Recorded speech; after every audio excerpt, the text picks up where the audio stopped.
Podcast. Tài sản lớn nhất của đời người là gì? Thanh Podcast xin chào tất cả các bạn nha. Hôm nay mình sẽ kể cho các bạn nghe cùng mọi người về câu chuyện của một người anh khá là thân thiết với mình. Cách đây cũng 8 năm rồi. Người anh này là một cái thời sinh viên á, thì học lực của anh cũng trung bình thôi, đủ để mà học lên lớp hoặc là sau đó thì vào một cái trường đại học như mong muốn. Thành tích học tập thì không phải là cái điểm mạnh của anh ấy, mà là cái khả năng giao tiếp xã hội của anh ấy á, mới là ưu điểm mạnh nhất của anh ta. Cộng thêm anh ta rất là thông minh, cũng như là trí nhớ cực kỳ tốt trong giao tiếp. Chỉ cần anh ta đi chơi cùng với bạn bè mà vô tình tiếp xúc với một người bạn mới á, thì anh ta đã nhớ căn bản những thứ mà người bạn kia thích hay không thích, hoặc là những cái câu chuyện trò chuyện trong lúc đó diễn ra, thì sau đó anh ta sâu chuỗi lại và có thể là nhận định được cái người bạn kia ở một cái mức độ tương đối nha, mà mình hình như là khá chính xác á. Có lẽ là chính vì lẽ đó cho nên là anh ta cũng là một con số không tròn trịa bình thường thôi. Cái khởi điểm của anh ta, gia thế gia đình thì cũng không liên quan đến công việc của anh đang làm. Điều kiện tài chính thì cũng không phải là dạng khá giả gì. Tóm lại thì tất cả mọi thứ trong cái công việc của anh thì do là anh tự lực cánh sinh, có nghĩa là tự bản thân anh mà vực dậy thôi. Mà bước ra xã hội thì chắc chắn rồi, mấy bạn cũng biết rồi, chỉ có nhờ bạn bè hoặc là nhờ quan hệ xã hội thôi, chứ gia đình chỉ có trong cái phạm vi tương đối thôi, đúng không? Nếu mà bằng cấp bình thường, tài chính thì thấp, thì lấy gì đâu mà đi quan hệ bạn bè gì đây, đúng không? Thật ra nan giải, đúng không? Bởi vì ví dụ mình muốn đi gặp một người bạn để mà giao tiếp thì ít ra mình phải có một chi phí ăn một buổi tiệc nhẹ nhẹ, hoặc là uống ly nước, ví dụ chẳng hạn như vậy. Rồi như thế nào đây? Bởi vì chính vì lẽ đó cho nên là cái khả năng giao tiếp của anh ấy nó nổi trội thật, giống như là một cái bẩm sinh thật sự luôn á. Nói chuyện hay, nói chuyện có duyên và cuốn hút. Bởi vì thế cho nên là bạn bè cũng hay rủ anh đi cùng. Nếu mà như trong cái nhóm bạn của anh là có những cái người bạn mà người ta khéo ăn khéo nói, không có khéo ăn khéo nói, thì người ta sẽ rủ anh đi những cái cuộc mà hẹn gặp gỡ. Ví dụ như gặp những người bạn mới, biết đâu là có những cái công việc gì đó, thì vô tình thì cái tần suất quan hệ của anh ta rất là rộng, quan hệ với xã hội rất rộng luôn.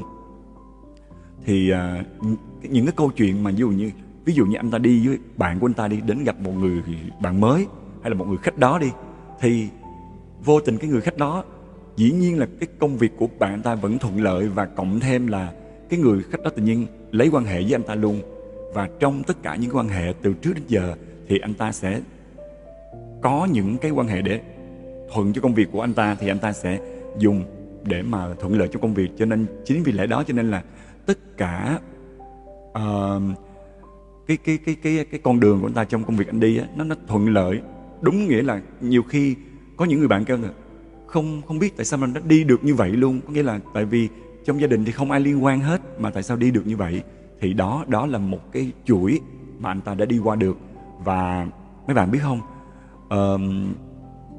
anh ta đã đi lên và thành công, đứng ở một cái vị trí, có nghĩa là có tầm ảnh hưởng khi nhắc đến anh trong lĩnh vực anh đang làm. Một cuộc điện thoại của anh ta thôi thì bằng người khác phải bỏ ra khoảng 2-3 ngàn đô, ví dụ vậy. Ở đây mình nói ở một cái phạm vi là tương đối thôi nha, chứ mình không so sánh với ai hết. Tại vì mình chia sẻ ở đây là cái câu chuyện nó tiêu chí khác ha, chứ mình đừng có so sánh giờ bao nhiêu đó cũng là bao nhiêu đâu hay là gì đó. Thì mình đang nói như vậy thôi. Mọi người nghe như thế nào, cảm nghĩ như thế nào, hoặc là cứ nghe chơi cũng được, nghe để mà thú vị cũng được, vui cũng được ha. Bởi vì theo mình cảm nhận á, thì bản năng và khả năng của mỗi người sinh ra đều có một điểm mạnh hết. Nếu mà người nào biết khai thác chỗ đó thì ok, người đó sẽ tương đối hơn, đỡ vất vả hơn thôi, đúng không? Thì mình trở lại câu chuyện là ờ, một cuộc điện thoại của anh ta thôi thì người khác phải bỏ ra 2-3 ngàn đô để mà xin vào cái công việc đó, ví dụ như vậy ha. Nhưng mà cách đây 8 năm thì cái số tiền đó nó lớn lắm. Đó thì anh ta chỉ cần gọi điện một cái thôi là vào free hết 100%, và ngay lập tức công việc đó khởi động.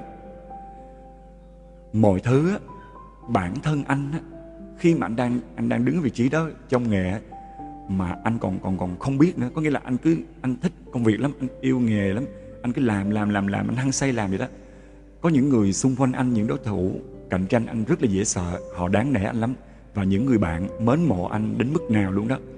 Nhưng mà anh cũng không biết, tại vì anh say sưa công việc, anh chỉ bị cuốn theo cái lối công việc á. Biết bao nhiêu người nhờ vả anh. Thì mấy bạn biết không, đúng vào năm 33 tuổi, đó là năm tam tai, cái bạn mà cùng tuổi với anh ta thì cái buổi chiều hôm đó, tại vì anh ta sinh năm 79, buổi chiều hôm đó thì mấy người bạn rủ với nhau ngồi với nhau một chút lai rai. Thì trong đó có anh ta và người bạn của anh ta mà cùng sinh năm 79 á.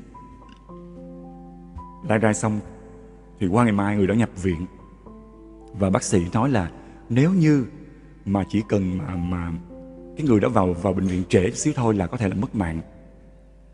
Thì sau đó cái người bạn đó qua cơn nguy kịch. Thì năm 31, 32 thì anh mà đang công việc lên như diều gặp gió á, thì ảnh không có gì hết, trong khi bạn ảnh bị như vậy. Đến năm 33 tuổi là anh ta bị. Mấy bạn biết không, anh ta rơi như một cái chiếc máy bay mà mất phương hướng, mà rơi từ trên rơi thẳng xuống. Có nghĩa là mình ví như vậy để cho mấy bạn biết là nó rơi nhanh tới mức độ nào. Thì trong vòng 2 năm mấy bạn, gia đình anh ta có 5 người, ba mẹ, 2 người chị và anh ta. Thì người chị đầu tiên mất năm 43 tuổi, và 7 tháng sau là mẹ mất, mẹ anh ta mất, và 8 tháng sau là ba anh ta mất. 3 cái tang, coi như là 2 năm 3 cái, tang chồng tang. Thì các bạn tưởng tượng đi, tất cả mọi thứ được diễn ra khi mà anh ta đang hăng say làm việc, và mỗi ngày đi làm về gia đình rồi có ba mẹ ở đó, rồi chị mình, rồi ăn uống có chị giúp việc lo. Thì bây giờ đùng cái tự nhiên quay lại, thì tại vì khi mà không còn ba mẹ nữa thì gia đình cũng không có mướn người giúp việc làm gì nữa, tại vì anh cũng hay đi công tác, đi hoài à. Thì quay lại tự nhiên anh nhìn thấy bàn thờ không còn ai nữa hết. Thế là cộng thêm là có một cái giai đoạn mà rảnh như vậy á, và nhiều khi cũng buồn á, thì bắt đầu gặp những người bạn khác, và anh ta ăn chơi sa đọa luôn. Rồi anh ta trong vòng 1 năm thôi, anh ta không còn gì hết. Anh ta bước ra hẳn ngoài đường, chủ nợ đến đòi tùm lum la hết, ra hẳn ngoài đường luôn mấy bạn. Ngủ xe buýt, ngủ trạm xe buýt, ngủ công viên, nói chung đi vòng khu nhà thôi. Tại vì anh cũng không phải là tội phạm đâu, là gì đâu, chỉ còn ăn chơi thiếu nợ rồi gia đình vậy thôi, chứ còn cũng không đến nỗi là gì đâu mà tội phạm. Cho nên là anh cứ đi vòng khu nhà mình, nhưng mà không dám vào nhà thì cho người khác thuê rồi. Là nhà chị á, cái chị mà còn lại á, thì chị ở bên chồng, thì chị thấy anh này vậy thì chị mới, tại chủ nợ đòi hoài thì chị mới lấy nhà lại chị cho thuê, cho người khác thuê. Còn anh này đi lang thang ngoài đường, ăn uống thì nay tấp nhà bạn này, những người bạn mà còn thân tình, tấp nhà người này, mai tấp nhà người kia, nhưng mà cũng quải lắm, cũng chán lắm, bữa đói bữa no, nói chung là dĩ nhiên rồi, đâu có gì đâu. Rồi người thì bạn bần thần tàn tạ hết, công viên, trạm xe buýt này kia ngủ hết rồi, vào siêu thị để tắm đó, ví dụ vậy. Xong rồi sau đó anh ta mới quá đuối rồi, quá sức rồi, tự nhiên anh ta ngồi nghĩ lại, anh ta mới nhớ lại có một người bạn cũng nhà gần đó luôn. Thì nhà người này đang làm công việc mà cũng gần giống như anh ta làm, và công việc đó thì cũng quá có nghĩa là công việc đó nó quá bình thường so với khả năng của anh ta. Thì anh ta có liên lạc với anh đó và nói là bây giờ tôi chỉ cần một chỗ để tôi ăn và tôi ngủ thôi, tôi không cần gì hết. cứ bạn có giúp tôi được không? Thì cái người bạn kia mới đồng ý và đem anh ta về, dẫn anh ta về nhà. Thì thật ra trước đó là cái người bạn đó nể anh ta lắm, mà sau này thì thấy vậy cho nên không bạn bè cũng xa lánh, không ai gần gũi hết. Thì mang về rồi cho anh ta, trước tiên cho anh ta ăn ngủ 3 ngày 3 đêm. Sau đó thì bắt đầu là bắt tay vào công việc. Thì mọi việc thuận lợi cho cái công ty của bạn anh ta rất là nhiều. Và sau đó thì 6 tháng thì công ty của bạn ta có một cái vòng xoay chuyển qua một cái hướng khác, qua cái hướng nói chung là một cái hướng mà cái người bạn này với anh ta trao đổi nhau mà chưa thống nhất được á, cho nên là anh ta đành phải cuốn gói ra ngoài để thuê phòng trọ và bắt đầu một công việc ngoài xã hội lại. Thì bắt đầu là thuê phòng trọ ở thì cũng chất chật vật lắm. Rồi sau đó cũng sau 1 năm nữa thì anh ta bắt đầu mới đi liên hệ những người mà ngày xưa anh ta đã từng liên lạc công việc này kia kia đó. Thì anh ta làm lại từ từ, từng bước. Và đến thời điểm hiện tại thì anh ta đã đứng lại đúng cái vị trí mà trong công việc á, mà không phải là như hồi xưa đâu. Tại vì dĩ nhiên là thời đại thì nó sẽ 4.0 nữa, nó lại khác nữa. Hồi xưa mình chỉ dùng điện thoại thôi đúng không? Thì bây giờ anh ta lại vẫn làm lại đúng công việc đó, nhưng mà có nghĩa là nó trẻ mỏng ra rồi, đúng không? Nó trẻ mỏng ra hết rồi. Thì nhưng anh ta vẫn đứng lên lại, có nghĩa là té đâu thì đứng lại chỗ đó, và bằng những cái quan hệ mà anh ta trước đây anh ta đã quan hệ xã hội để mà làm việc. Tại có những người ta cũng đâu có quan tâm cuộc sống của anh ta làm gì đâu, chỉ làm việc thôi. Còn nhiều khi thấy vắng bóng thời gian thì không biết gì, đúng không? Thì bây giờ anh ta lại trở lại và làm lại.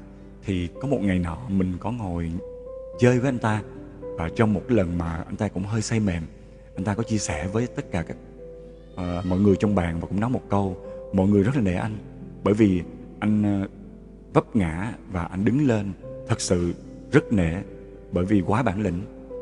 Mấy bạn cứ nghĩ đi, nếu mà một mình mấy bạn không có một người thân, không có một người nào trong gia đình cận kề, mà mấy bạn lỡ có sa ngã là thôi rồi, đi luôn là cái chắc.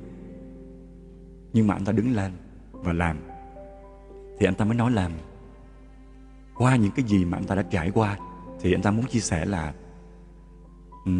cái tài sản mà lớn nhất của đời người, nó không phải là mà căn nhà này, căn nhà kia, hay là chiếc xe này, chiếc xe kia. Tại vì mình mua rồi mình thất mình bán cũng vậy à, mình thất bại mình bán cũng vậy à.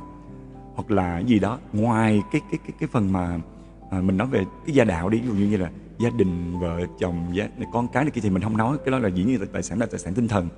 Còn cái đây là tài sản về vật chất, về sự nghiệp. Thì tài sản lớn nhất của đời người đó chính là mối quan hệ. Chúng ta làm ra thành quả, chúng ta đi quan hệ, mở rộng quan hệ xã hội để chúng ta có được thêm những cơ hội nó cứ nới rộng càng ngày ra. Thì khi chúng ta thất bại, chúng ta sẽ có rất nhiều những điểm xuất phát lại từ đầu, đúng chưa? Đó, thì đây là qua cái câu chuyện mà của anh ta thì mình mới chiêm nghiệm lại, và mình muốn chia sẻ lại cho những bạn sinh viên, hoặc là những bạn nào đang có thể cần nghe những kiến thức này, hoặc là nghe những cái điều này, để mà mấy bạn khởi động cái khả năng đó của mình đi, để mà mình mở rộng ra những cái điều mà đôi khi nó bên cạnh mình, nó đơn giản thôi mà mình lại không để ý tới, đúng không? Ok, vậy câu chuyện đây là tạm dừng ha. Podcast Thanh xin hẹn gặp lại các bạn vào một dịp khác nha. Sẽ có những cái câu chuyện mà nó mang cái tính như vậy nè, nó cũng là một cái sự trải nghiệm cuộc đời thôi nha. Rồi, xin chào mấy bạn, hẹn gặp lại nha.